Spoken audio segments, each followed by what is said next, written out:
त्याचप्रमाणे भगवंताचा प्रकट दिन शनिवारी आहे, नाही का? काळ भैरवनाथ जयंती म्हणतो आपण त्याला. काय म्हणतो? जयंती. तर श्रीनाथ मस्कोबा हा अवतार भगवान शंकरांचा आहे. प्राकट्य दिनाच्या दिवशी तुम्ही ते ऐकणार आहात, परंतु थोडासा माझी पद्धत आहे की ज्या अधिष्ठानाच्या अनुषंगाने उभं राहिलेलो असतो त्या अधिष्ठानाबद्दल सुरुवातीला बोलणं हा मी मला स्वतःला प्रघात घालून घेतलेला आहे. मी बोलत असतो. भगवान शंकरांचा असणारा हा अवतार, मग भैरवनाथ असेल, काळ भैरवनाथ असेल, श्रीनाथ मस्कोबा असेल, हे सर्व भगवान शंकरांचे अवतार नाही. भगवान शंकराचं मुख्य ठिकाण म्हणजे सध्याला काशी. काशी या ठिकाणी असणारा काशी विश्वेश्वर आणि त्याच्यानंतर मुख्य देवता असणारा बाळभैरव. लक्षात घ्या, देवाचं नाव काय? बाळभैरव. आणि पाताळामध्ये पृथ्वीवर अनेक दैत्य माजलेले होते आणि या दैत्यांचा संहार कसा करायचा हा संपूर्ण ऋषी मुनींना, मानव जातीला प्रश्न पडलेला होता. आणि मग भगवंताला कळतं की आपल्या भक्तांचं आयुष्य धोक्यामध्ये आहे, सुख धोक्यामध्ये आहे, आपण या दुष्टांचं निर्दालन करायला पाहिजे. परंतु अडचण अशी होते की ज्याला आपण आशीर्वाद दिलाय त्याला आपण वधू शकत नाही, म्हणजे मारू शकत नाही का? शिव भोळा चक्रवर्ती कसा आहे? भोळा. सगळ्यात भोळा देव कोणता? भगवान शंकर. सगळ्यात लवकर प्रसन्न होणारा देव कोणता? भगवान शंकर. त्यामुळे भोळेपणामध्ये अनेक दैत्यांना अनेक आशीर्वाद भगवंत देऊन बसतो आणि स्वतः नंतर त्यांचं निर्दालन कसं करायचं पूर्ण अडचणीमध्ये येतो. असं अनेक ठिकाणी पाहायला मिळतं. मग या पाताळातल्या पृथ्वीवरच्या माजलेल्या दैत्यांना शंकर भगवान स्वतः मारू शकत नव्हते, म्हणून बाळभैरव हे जे त्यांचं प्रतिरूप आहे त्या बाळभैरवाला त्यांनी पाठवलं. कोणाला? बाळभैरवाला पाठवलं. तो काशीमध्ये एक वेगळं ठाण आहे त्या मंदिराजवळ, बाळभैरव. आणि हा बाळभैरव भगवान शंकरांचं जे वाहन आहे, तुम्ही मूर्ती ठेवली तिथं, घोडा. भगवान शंकरांचं पहिलं वाहन काय आहे? त्याचं नाव तुम्हाला माहिती आहे का? त्या घोड्याचं नाव काय आहे? त्याचं नाव आहे चिंतामणी. भगवान शंकरांच्या जो वाहन घोडा आहे त्याचं नाव काय आहे? चिंतामणी त्याचं नाव आहे. त्या चिंतामणीवर बसून बाळभैरव ह्या दैत्यांचा संहार करण्यासाठी निघाले. ते सोनारी गावामध्ये पहिल्यांदा आले.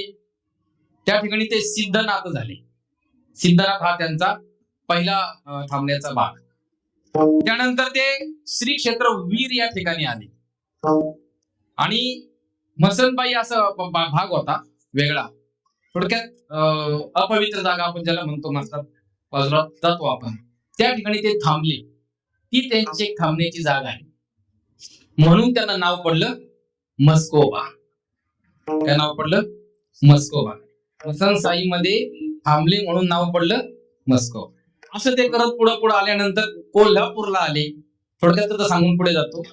कोल्हापूरला आल्यावर महालक्ष्मीने त्यांचा घोडा अडवला, चिंतामणी अडवला आणि थांबवलं त्या बाळभैरवाला आणि सांगितलं या ठिकाणी तू थांब आणि तू या ठिकाणी जेवण कर आणि मग तू पुढच्या कामाला जा. देवीला त्या बाळभैरवाची परीक्षा करायची होती. त्या ठिकाणी तो बाळभैरव थांबला, जेवायला बसलेला आहे. देवीने स्वयंपाक तरी काय करायचं? पाल असते ना, पाल, त्याची चटणी केली खायला. विंचू असतो ना, विंचू, त्याचा ठेचा, सगळ्या प्रकारची हालाहल, विष, वेगवेगळ्या प्रकारचं जे काही आहे, सगळ्यात रौद्र, तिखट किंवा प्रभावी त्याचे सगळे भाज्या वगैरे केलेल्या होत्या. कोणाला खायला? त्या बाळभैरवाला. बाळभैरव तिथं बसले. त्यांनी त्या ठिकाणी गुलाब फेकला. लगेच तो स्वयंपाक पक्वान्नामध्ये परावर्तित झाला. देवी म्हणाली नाही, असं नाही, जे विष या ठिकाणी मी तुला खायला घालते ते तुला पचतंय का हे मला बघायचंय. हा स्वयंपाक मुद्दाम केलाय. तुला काय झालं पाहिजे ते? कारण तुला ज्या दैत्यांना मारायला जायचे पाताळामध्ये अतिशय प्रखर विष असणारे नाग तुला भेटणार आहेत, तुला दंश करणार आहेत, तुला अडवणार आहेत, तुझ्यावर प्रभाव टाकणार आहेत. तू जर हे पचवू शकला तरच तू पुढची कामगिरी योग्य करशील, म्हणून मला तुझी परीक्षा करायची आहे. मग परत बाळ भैरवनाथाने ते काढून टाकलं. तो आहे तो स्वयंपाक परत तसा देवीने केल्यासारखा झाला. तो त्याने खाल्ला, पचवला. काय झालं? तो पचवला, आराम केला आणि मग देवीने सांगितलं तुला आशीर्वाद आहे, तुझ्या कामगिरीवर तू यशस्वी होशील. आणि चिंतामणी घोड्यावर बसला बाळ भैरव पुढे मार्गक्रमण करत करत करत करत त्या पाताळामध्ये गेला. पाताळाच्या मुखालाच फार मोठा नाग होता. प्रवेशद्वारालाच मोठा नाग होता की मी उभा राहिलो एवढा मोठा त्याचा डोळाच असेल नुसता, इतका मोठा नाग. त्याच्या मुखातून प्रवेश करायचा होता. आणि तो चिंतामणी घोड्यावर बसलेला बाळ भैरव त्या घोड्याला पुढे जा म्हणत होता. घोडा काय पुढे जाईना. मग 5 लिंबांचा चाबूक असणारा चाबूक त्या बाळ भैरवाने ते घोड्याला मारला आणि घोडा त्या ठिकाणी देवावर नाराज झाला. बाळ भैरवावर देऊन घोडा नाराज झाला. आकाशामध्ये देवाला घेऊन उडाला आणि त्या ठिकाणी तो एकदम धपकन खाली पडला की बाळ भैरवाला दुसरीकडे फेकून द्यायचं. ते पडत असताना त्याच्या पायामध्ये खडा टोचला.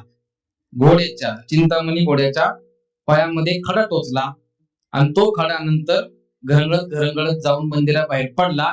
त्याच खड्याचा झाला नंदी. त्या खड्याचा काय झाला? नंदी झाला. आणि तेव्हापासून भगवान शंकराचं वाहन हे चिंतामणी राहिले नाही, तर ते काय झालं? नंदी झालं. विठ्ठल विठ्ठल.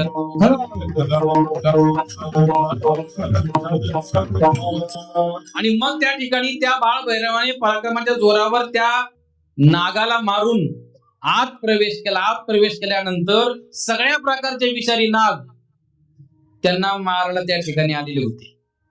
बाळ भैरवाने प्रचंड रूप धारण केलं. हाताच्या कवेत असे नाग पकडायचे.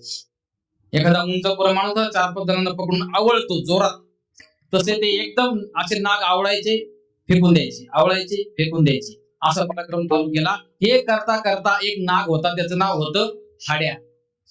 काय नाव होतं? तो गेला शेष नागाला सांगायला, असे समाजामध्ये खबरी असावे लागतात. काय असावे लागतात? खबरी. की काय संकट आलं, काय झालं, काय नाही झालं, नाही का? उद्या मतदान आहे, कुठं वातावरण चांगलं आहे, कुठं कमी आहे, खबरी असावे लागतात. असा तो हाड्या नावाचा नाग तो शेष नागाला सांगायला गेला. बळबळ वाचून वाचून तो गेला. सांगितलं आपला असा माणूस आलेला आहे आणि तो सगळ्या नागांना मारतोय. शेष नाग आणि त्या ठिकाणी बाळ भैरवनाथचं युद्ध झालं. अर्थात बाळ भैरवनाथ त्या ठिकाणी जिंकले. शेष नाग प्रसन्न झाले, शरण आले. आणि मग याची तडजोड कशी करायची, तर बाळ भैरवनाथाने सांगितलं की आता तुम्ही कोणीही मानव जातीला त्रास देऊ नका आणि मला शांत करायचं असेल तर तुझी मुलगी, हिचं नाव आहे बाळराणी. शेष नागाच्या मुलीचं नाव काय? बाळराणी. तिचा माझ्या बरोबर विवाह लावून दे आणि मग आपण शत्रुत्व आपलं संपेल. त्या ठिकाणी शेष नागाने आपली मुलगी बाळराणीचा बाळ भैरवा बरोबर विवाह लावून दिला. बाळ भैरवनाथ त्यावेळेला जोग्याच्या स्वरूपामध्ये गेलेले होते, जोग्याचं रूप घेऊन गेले होते, त्यामुळे ती झाली जोगेश्वरी. कळलं का? ही झाली जोगेश्वरी. जोग्याच्या स्वरूपात बाळ भैरव गेले.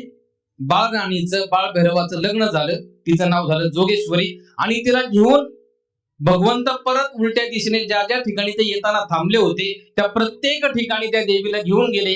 त्या ठिकाणी स्थानापन्न झाले. त्यामुळे वीर या ठिकाणी असणारा श्रीनाथ मस्कोबा आणि जोगेश्वरी देवी तुमच्या या ठिकाणी आनंदानं विराजमान आहेत. तुमच्या सगळ्यांवर कृपा करत आहेत. तुमच्या सगळ्यांची भक्ती त्या ठिकाणी प्रसन्न होते. त्याबद्दल तुमचे धन्यवाद. विठ्ठल विठ्ठल.